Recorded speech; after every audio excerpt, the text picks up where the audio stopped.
ഇവർക്ക് നമ്മൾ age regression ചെയ്ത് നോക്കുമ്പോൾ 2 വയസ്സിൽ എൻ്റെ അച്ഛൻ വിട്ടിട്ട് പോയതാണ്. അപ്പോൾ ഈ കുട്ടി ഇവരുടെ ഇപ്പോഴും ഉള്ള അവർക്കത് പ്രശ്നമില്ലാത്ത രീതിയിലാണ്. ബട്ട് ഇപ്പം അവർക്ക് കല്യാണം കഴിഞ്ഞപ്പം അവരുടെ ഒരു ചിന്ത എന്ന് പറഞ്ഞാൽ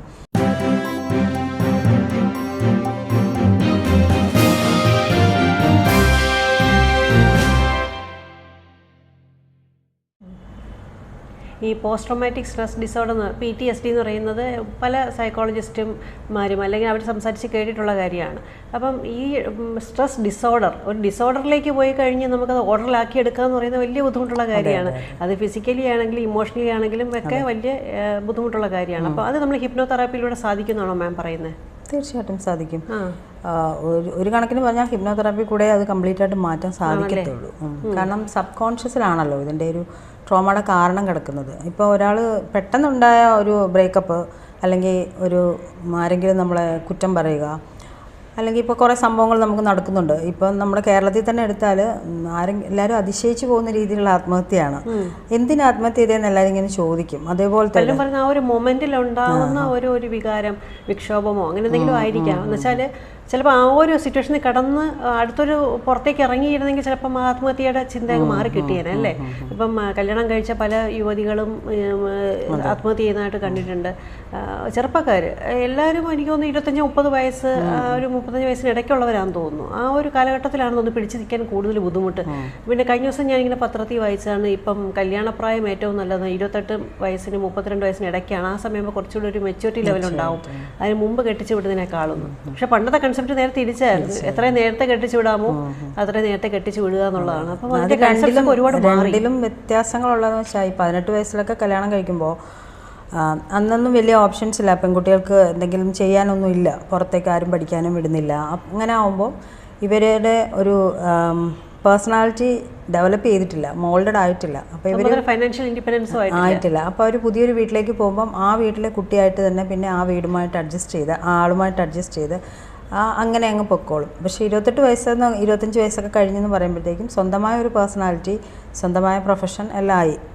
അന്നേരം കല്യാണം കഴിക്കുമ്പോഴാണ് കോൺഫ്ലിക്ട്സ് ഉണ്ടാവുന്നതും അങ്ങനെയാണ്. പക്ഷേ മച്യൂരിറ്റി വന്നതിന് ശേഷം മനസ്സിലാക്കിയിട്ട് മറ്റേ ആളും നമുക്ക് പറ്റിയതാണോ എന്ന് മനസ്സിലാക്കിയിട്ട് ചെയ്യുമ്പോൾ, അവരോട് തന്നെ മനസ്സിലാക്കിയിട്ട് ചെയ്യുമ്പോൾ അതിൻ്റെ എന്താണ് അതിൻ്റെ പ്രത്യാഘാതം അതും അനുഭവിക്കാനും അത് ഫേസ് ചെയ്യാനും ഉള്ളൊരു മാനസികാവസ്ഥ ഉണ്ടല്ലോ.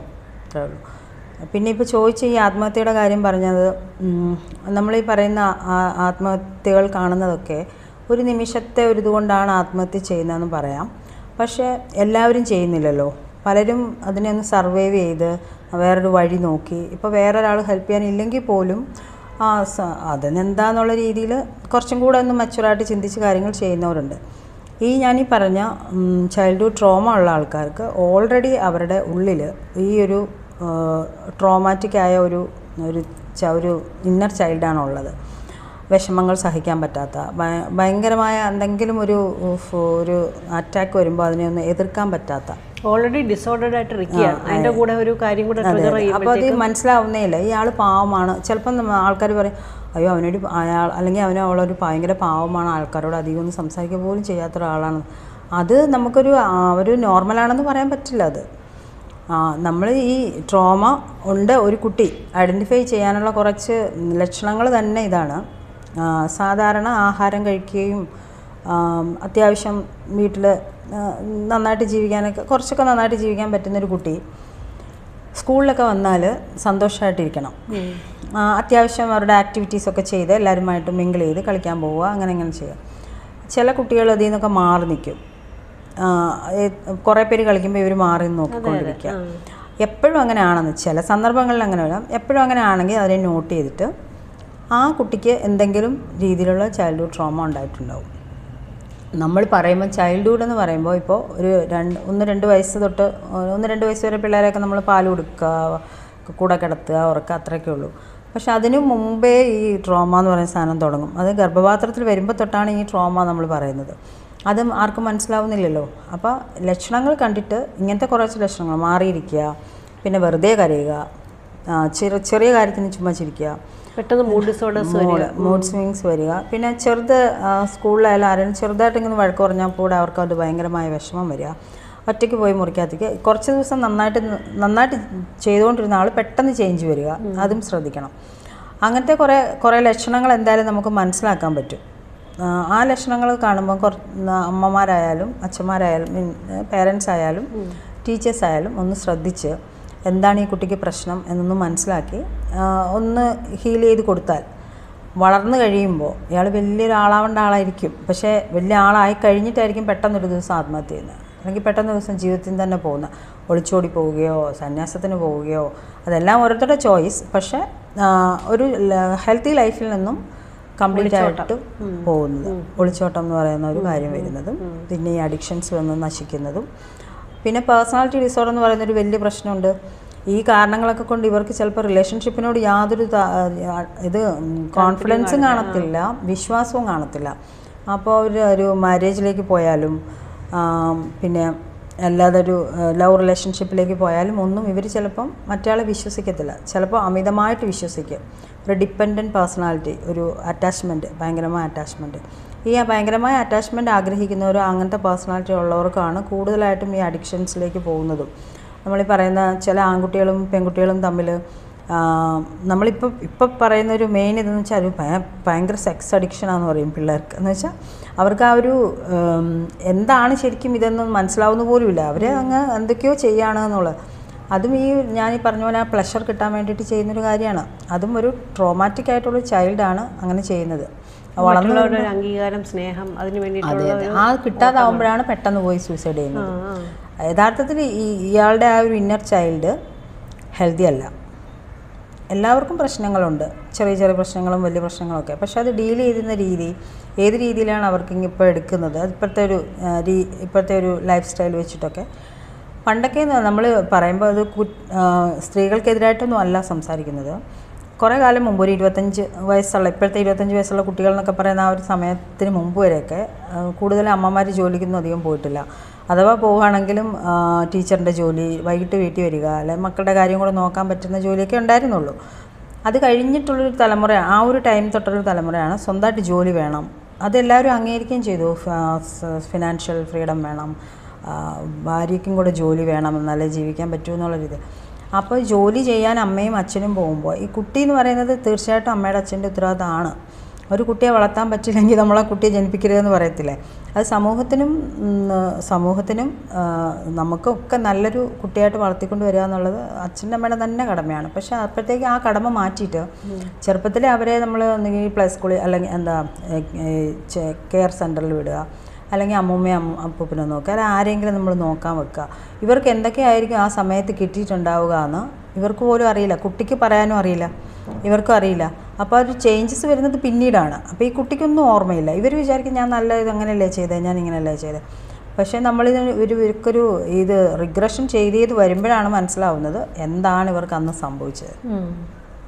അപ്പോൾ ആ ഒരു സ്റ്റേജ് എന്ന് പറയുന്നത് മനസ്സിലാക്കാൻ പറ്റാത്തൊരവസ്ഥയാണെങ്കിൽ പോലും ചേഞ്ചസ് വരുമ്പോൾ, കുട്ടിയുടെ സ്വഭാവത്തിൽ ചേഞ്ചസ് വരുമ്പോൾ മനസ്സിലാക്കണം. അല്ലെങ്കിൽ എന്തെങ്കിലും ഒരു ഇൻസിഡൻറ്റ് വരുമ്പോൾ എങ്ങനെയാണ് ആ കുട്ടി പ്രതികരിക്കുന്നതെന്ന് വെച്ചാൽ അത് വെച്ച് മനസ്സിലായിട്ട് ഭയങ്കരമായിട്ട് ഷൗട്ട് ചെയ്യും, ഭയങ്കരമായിട്ട് എല്ലായിടത്തും എറിഞ്ഞിട്ടൊക്കെ പോവുകയൊക്കെ ചെയ്യും, പറയുന്നത് എസ്കേപ്പ് ചെയ്യാൻ വേണ്ടിയിട്ട്, തിരിച്ച് നമ്മളൊന്നും പറയാതിരിക്കാൻ വേണ്ടി. അതൊക്കെ ഇങ്ങനത്തെ പ്രോബ്ലംസാണ്. ഈ ട്രോമയുടെ അങ്ങേയറ്റം ലെവലായി കഴിഞ്ഞാൽ എന്തൊക്കെ സിംറ്റംസ് അല്ലെങ്കിൽ ലക്ഷണങ്ങളൊക്കെ കാണിക്കുക? അതൊക്കെയാണ് ഈ ലക്ഷണങ്ങൾ. നമ്മൾ സ്വഭാവത്തിൽ, മറ്റുള്ളവരോടുള്ള പെരുമാറ്റത്തിൽ കൂടുതൽ ട്രോമാസും മാനസികവും ശാരീരികവുമായ രോഗങ്ങളായിട്ടാണ് മാറുന്നത്. ശാരീരിക പ്രശ്നങ്ങൾ എന്ന് പറയുന്നത് കൂടുതലും മൈഗ്രെയിനോ അല്ലെങ്കിൽ tension attack, skin problem, life style, hormone changes, അങ്ങനെ പലതും. ഓട്ടോഇമ്യൂൺ ഡിസീസിന് വേറെ കാരണങ്ങളുണ്ടെങ്കിലും അങ്ങനത്തെ എല്ലാത്തിനും ഒരു ലോങ് ടേം ആയിട്ടുള്ള ഡിസീസിന് ഇങ്ങനത്തെ ഒരു കാരണവും കൂടെ ഉണ്ട്. അതും കൂടെ ഹീൽ ചെയ്യുമ്പോൾ ആ ഡിസീസ് പെട്ടെന്ന് ഹീലാവുന്നതായിട്ട് കാണുന്നു. എക്സാമ്പിൾസ് ഒക്കെ പറയാനാണെങ്കിൽ, ഇപ്പോൾ ഈ ചൈൽഡ്ഹുഡ് ട്രോമയുടെ എക്സാമ്പിൾസ് പറയാനാണെങ്കിൽ ഒരു വളരെ ഇതായിട്ടുള്ള ഒരു ലേഡി കല്യാണം കഴിഞ്ഞ് 2 വർഷം ആയിട്ടും അവർക്ക് ഹസ്ബൻഡുമായിട്ട് ലൈംഗിക ബന്ധത്തിന് താല്പര്യമില്ല, നല്ല വേദനയാണെന്നാണ് പറയുന്നത്. വേദന ഫിസിക്കൽ പ്രശ്നങ്ങളൊന്നും ഇല്ല, നോക്കുമ്പോൾ ഒന്നുമില്ല. അപ്പോൾ ഇവർക്ക് നമ്മൾ ഏജ് റിഗ്രഷൻ ചെയ്ത് നോക്കുമ്പോൾ 2 വയസ്സിൽ എൻ്റെ അച്ഛൻ വിട്ടിട്ട് പോയതാണ്. അപ്പോൾ ഈ കുട്ടി ഇവരുടെ ഇപ്പോഴും അവർക്കത് പ്രശ്നമില്ലാത്ത രീതിയിലാണ്. ബട്ട് ഇപ്പം അവർക്ക് കല്യാണം കഴിഞ്ഞപ്പം അവരുടെ ഒരു ചിന്ത എന്ന് പറഞ്ഞാൽ, ഉള്ളിലുള്ള ചിന്ത, അത് പിന്നീടാണ് അതാണ് ചിന്ത എന്ന് മനസ്സിലായത്. പക്ഷേ കാരണം ഇതാണ് പറയുന്നത്, എനിക്കെന്തോ വേദനയാണെന്നാണ് പറയുന്നത്. അപ്പോൾ കുട്ടി ഉണ്ടായാൽ ഈ ഹസ്ബൻഡ് ഉപേക്ഷിച്ച് പോയാൽ ആ കുട്ടി എന്നെ പോലത്തെ വിഷമങ്ങൾ അനുഭവിക്കണ്ടേ? അപ്പോൾ കുട്ടി ഉണ്ടാവരുത്. അതാണ് ആ കാരണം. അത് കാര്യം അല്ലെങ്കിൽ സംഭവം വന്നിരിക്കുന്നത് ഇങ്ങനെയാണ്. ഇയാൾക്കത് മനസ്സിലാവുന്നേ ഇല്ല. പിന്നെ അത് നമ്മൾ മാറ്റി കഴിയുമ്പോഴാണ് നോർമൽ ലൈഫിലേക്ക് പോകുന്നത്. അപ്പോൾ ഈ ഹിപ്നോസിസിൽ നമ്മൾ ട്രോമ റിലീസ് ചെയ്യുമ്പോൾ ഇങ്ങനത്തെ പല അത്ഭുതങ്ങളായിട്ടുള്ള ചേഞ്ചസ് വരും. ഭർത്താവും ഭാര്യയും കല്യാണം കഴിച്ച് കഴിഞ്ഞാൽ ചില ഭർത്താക്കന്മാർക്ക് ഭാര്യയുടെ കൂടെ ബന്ധം താല്പര്യമില്ല, ഭാര്യയ്ക്ക് ഭർത്താവിൻ്റെ, അതൊക്കെ ശരിക്കും പറഞ്ഞാൽ അവർക്ക് പ്രശ്നമൊന്നും കാണത്തില്ല, അങ്ങോട്ടും ഇങ്ങോട്ടും ഫ്രണ്ട്ലിയാണ്, കുഴപ്പമൊന്നുമില്ല. പക്ഷേ ഇങ്ങനൊരു സംഭവം വരും. അപ്പോൾ അതിന് ഇങ്ങനത്തെ ഒരു തടസ്സം, ഒരു ബ്ലോക്ക് ഉണ്ട്. അത് നമ്മൾ മാറ്റി കൊടുക്കുമ്പോൾ ആ ലൈഫ് സ്മൂത്ത് ആവും. പക്ഷെ അത് അറിയാതെയാണ് അവർക്ക് മനസ്സിലാവുന്നില്ല എന്താണെന്നുള്ളത്, രണ്ടുപേർക്കും മനസ്സിലാവുന്നില്ല. അവരതെങ്ങനെയാണ് ചോദിച്ച് മനസ്സിലാക്കുന്നത്? അവരുടെ പ്രശ്നം ഹിപ്നോസിസ് ചെയ്യുമ്പോൾ തെളിയുന്നതാണോ? കുറച്ച് ചോദ്യങ്ങൾ ചോദിക്കുമ്പോൾ കുറച്ച് കാര്യങ്ങൾ അവർ നമ്മളോട് പറയും. അവരുടെ എന്തായാലും കുറച്ച് കാര്യങ്ങൾ നമ്മൾ അറിയണമല്ലോ. കാരണം നമ്മളവരെ ഏത് രീതിയിലാണ്, ഞാൻ വിചാരിക്കുന്ന ഒരാളായിരിക്കത്തില്ല അവരുടെ ഫാമിലി അറിയണം, അവരുടെ അന്തരീക്ഷം അറിയണം, ജോലി അറിയണം, ഒക്കെ അറിയണം. എന്നിട്ട് നമ്മളിവരെ സബ് കോൺഷ്യസ് മൈൻഡിലേക്ക് കൊണ്ടുപോയിട്ട് സബ് കോൺഷ്യസ് മൈൻഡിലാണ് നമ്മൾ അവരെ കൊണ്ട് തന്നെ അവരുടെ ചൈൽഡ്ഹുഡിലേക്ക് ഏജ് റിഗ്രഷൻ ചെയ്ത് കൊണ്ടുപോകും. സാധാരണ ഈ ചെയ്യുന്നത് ഒരു ഇന്നർ ചൈൽഡ് ഹീലിങ്ങോ റിഗ്രഷനോ ചെയ്യുന്നത് ഒരു ഗർഭപാത്രത്തിൽ തൊട്ട് 8 വയസ്സ് വരെയുള്ളതാണ്. ചിലർക്ക് അത് കഴിഞ്ഞിട്ടുള്ളത് കുറച്ചൊക്കെ ഓർമ്മയുണ്ടല്ലോ, അന്നിങ്ങനെ സംഭവിച്ചു ഇങ്ങനെ സംഭവിച്ചു. പക്ഷെ അതായിരിക്കണം എന്നില്ല. കാരണം അത് നമ്മൾ 2 ഇവൻറ്റ്സിലേക്ക് പോകും. ഓരോ ഇവൻറ്റ്സിലും ഇതാണോ കാര്യം എന്ന് കണ്ടുപിടിക്കും. അപ്പോൾ ആ ഒരു ഇവൻറ്റിൽ പോകുമ്പോൾ അവർ പറയും ഇങ്ങനൊരു കാര്യം, ഇതാണോ കാരണം എന്നുള്ള രീതിയിലാണ് നമ്മൾ കൊണ്ടുപോകുന്നത്. ആ കാരണം കണ്ടുപിടിക്കുക, എന്നിട്ട് ആ കാരണം നമ്മൾ ഹീൽ ചെയ്തിട്ട് അവർ ഒരു സെഷൻ കൊണ്ട് അത് തീരും. മിക്കവർക്കും നമുക്ക് ഇപ്പോൾ സ്മോക്കിംഗ് അഡിക്ഷൻ ഒക്കെ വരുന്ന ചെറുപ്പകാലം മുതലേ ഉള്ളത്, 10-12 വയസ്സ് തൊട്ട് സ്മോക്കിങ്, ഇപ്പോൾ ഒരു 40-45 വയസ്സ് അവരുടെ സ്മോക്കിംഗ് മാറും ആ സമയത്ത് നമ്മൾ ചെയ്യുമ്പോൾ. പക്ഷേ അതുകൊണ്ട് ഒരു സെഷൻ കൊണ്ട് തെറാപ്പി തീരുന്നില്ല, 3 സെഷനെങ്കിലും ചെയ്യണം. കാരണം ഈ ഒരു കാര്യം കൊണ്ട് അവർക്ക് പല ഫീൽഡിൽ, അവരുടെ മനസ്സിലും അവരുടെ ലൈഫിലും പല ഫീൽഡിലും പല ചേഞ്ചസും വന്നിട്ടുണ്ടാകും. അതിനെയൊക്കെ നമ്മൾ നോർമലൈസ് ചെയ്യണം, നോർമലാക്കണം. നോർമലല്ല, എന്താണ് വേണ്ടത് അങ്ങനെ ആക്കണം. അതിന് നമ്മൾ 1-2 സെഷൻ കൂടെ ചെയ്യേണ്ടി വരും. ഇപ്പോൾ സ്മോക്കിംഗ് മാത്രം മാറിയേ പറ്റില്ല, അതിൻ്റെ കൂട്ടത്തിൽ വന്നിട്ടുള്ള കുറേ കാര്യങ്ങളുണ്ടാവും. അപ്പോൾ നമ്മൾ ഈ സ്മോക്കിംഗ് മാത്രം മാറ്റുമ്പോൾ സ്മോക്കിംഗ് മാറ്റി അത് നോർമലായി, നാളെ പിറ്റേ ദിവസം തൊട്ട് സ്മോക്ക് ചെയ്യാത്ത അങ്ങനത്തെ കേസസാണ് കൂടുതലും. പക്ഷേ ഉള്ളിലൊരു എന്തോ ഒരു സാധനത്തിൻ്റെ ഒരു ലാക്കിങ്, അങ്ങനത്തെ ഒരു ഫീലിംഗ് വരും. അതും നമ്മൾ ആ സമയത്ത് തന്നെ ക്ലിയർ ചെയ്യുന്നുണ്ടെങ്കിലും ചിലപ്പോൾ നമ്മൾക്ക് 1-2 പ്രാവശ്യം കൂടെ ചെയ്ത് കംപ്ലീറ്റ് ആയിട്ട് ക്ലിയർ ചെയ്യേണ്ടി വരും. അപ്പോൾ നമ്മൾ എല്ലാ തെറാപ്പിയിലും 3 സെഷൻ എന്നാണ് പറയുന്നത്. പക്ഷെ ഒരു സെഷൻ കൊണ്ട് തന്നെ ഈ പറയുന്ന കാര്യം മാറാറുണ്ട്. തന്നെയാണോ 3 സെഷനിൽ ചെയ്യുന്ന ഈ ഹിപ്നോസിസ്? അല്ല. ആദ്യത്തെ ആ റിഗ്രഷൻ ചെയ്ത് പിന്നെ ചെയ്യേണ്ട ആവശ്യം വരത്തില്ല. കാരണം അത് മാറി, ആ റൂട്ട് കോസ് മാറിക്കഴിഞ്ഞു. അടുത്ത സെഷനിൽ അവരെ നമ്മൾ റിലാക്സ് ആക്കിയിട്ട് അവർക്ക് ഇപ്പോൾ അവരുടെ ഒരു പേഴ്സണാലിറ്റിയിൽ എന്തൊക്കെയാണ് മാറ്റേണ്ടത്, ഇപ്പോഴത്തെ ലൈഫിൽ എന്തൊക്കെയാണ് ചേഞ്ചസ് വന്നിരിക്കുന്നത്, ഇനി എന്താണ് ചെയ്യേണ്ടത്, അതാണ് നമ്മൾ ചെയ്യുന്നത്.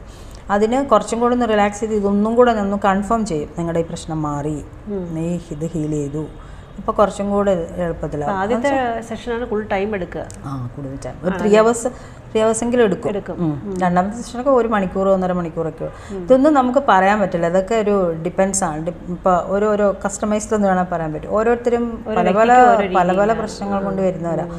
സംസാരിക്കുമ്പം ചിലപ്പം ഇത് മാത്രമേ അവർ പറയുന്നുണ്ടായിരിക്കും. പക്ഷെ നമ്മൾ ഹീലിംഗ് ചെയ്യുമ്പോൾ അത് മാത്രം കേട്ടാൽ പോരാ, എല്ലാ വശങ്ങളും കേൾക്കണം. അപ്പോൾ യഥാർത്ഥ കാരണം എവിടെയാണ് കിടക്കുന്നത്, ആദ്യം ഇവരുടെ ടെൻഷനൊക്കെ ഒന്ന് റിലീസ് ചെയ്യിപ്പിക്കാനുള്ള തെറാപ്പീസ് ടെക്നിക്സിലൂടെ ടെൻഷനൊന്ന് റിലീസ് ചെയ്തിട്ട് ഇവരെ നമുക്ക് ഹിപ്നോസിസിലേക്ക് കൊണ്ടുപോകാൻ തന്നെ പറ്റത്തുള്ളൂ, അല്ലെങ്കിൽ പെട്ടെന്ന് പോകത്തില്ല. പക്ഷേ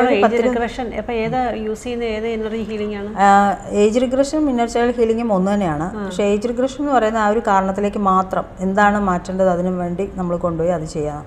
ഇന്നർ ചൈൽഡ് ഹീലിംഗ് എന്ന് പറയുമ്പോൾ ആ ഓരോ ഏജിലും സംഭവിച്ചിരിക്കുന്ന എന്തെങ്കിലും പ്രശ്നമുണ്ടോ അതിനെ എല്ലാം ഹീൽ ചെയ്ത് കൊണ്ടുവന്നാണ് ഇന്നർ ചൈൽഡ് ഹീലിംഗ്. അത് എല്ലാവർക്കും ചെയ്യുന്നത് നല്ലതാണ് ശരിക്കും.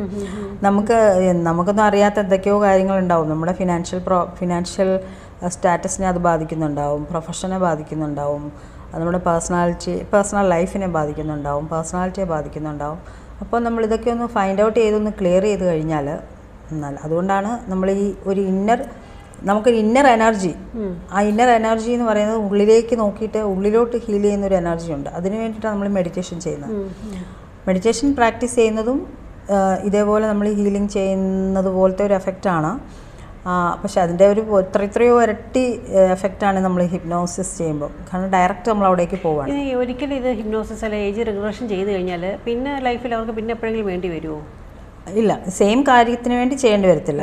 ഇത് ഏജ് റിഗ്രഷൻ ചെയ്യുമ്പോൾ നമ്മൾ ഈ ഒരു കാര്യം, അവർക്ക് സ്മോക്കിംഗ് ഉണ്ട് അല്ലെങ്കിൽ മൈഗ്രെയിൻ ഉണ്ട്, അതിൻ്റെ കാരണം കണ്ടുപിടിച്ചിട്ടാണ് നമ്മൾ ഹീൽ ചെയ്യുന്നത്. അവർക്ക് ചിലപ്പോൾ വേറെയും കാരണം ഉണ്ടാവും, അത് നമ്മൾ ചെയ്യുന്നില്ലല്ലോ. പക്ഷേ ജനറലായിട്ട് അവരെ നമ്മൾ ജനറലായിട്ട് ഇത് കാരണമുണ്ടായിട്ടുള്ള എല്ലാ പ്രശ്നങ്ങളും മാറ്റും. വേറെ എന്തെങ്കിലും ഉണ്ടെങ്കിൽ അതിന് ചിലപ്പോൾ ചെയ്യേണ്ടി വരും. അപ്പോൾ ഏജ് റിഗ്രഷൻ ചെയ്യുമ്പോൾ അങ്ങനെയല്ല, ഈ ചെറുപ്പത്തിൽ സംഭവിച്ചിട്ടുള്ള ഏകദേശം എല്ലാ കാര്യങ്ങളെയും ടച്ച് ചെയ്യും. ഈ പാസ്റ്റ് ലൈഫ് റിഗ്രഷൻ എന്ന് പറയുന്നത് വ്യത്യസ്തമാണ്. പൂർവ്വജന്മത്തിലേക്ക് പോവുകയാണ് ചെയ്യുന്നത്, കുറച്ചുകൂടെ പുറകോട്ട് പോകേണ്ടി വരും. ചിലപ്പം ആ ലൈഫിലുള്ള ട്രോമാസ് നമ്മളെ ഈ ജന്മത്തിൽ നമ്മളെ ഹോണ്ട് ചെയ്യുന്നുണ്ടാവും, അല്ലെങ്കിൽ നമ്മളെ ബാധിക്കുന്നുണ്ടാവും അല്ലേ? തീർച്ചയായിട്ടും. അങ്ങനെയുള്ള കേസസ് ഏതാണ് മാമിന് പറയാനുള്ളത്? അങ്ങനെ കുറേ കേസസ് ഉണ്ട്. അതിൽ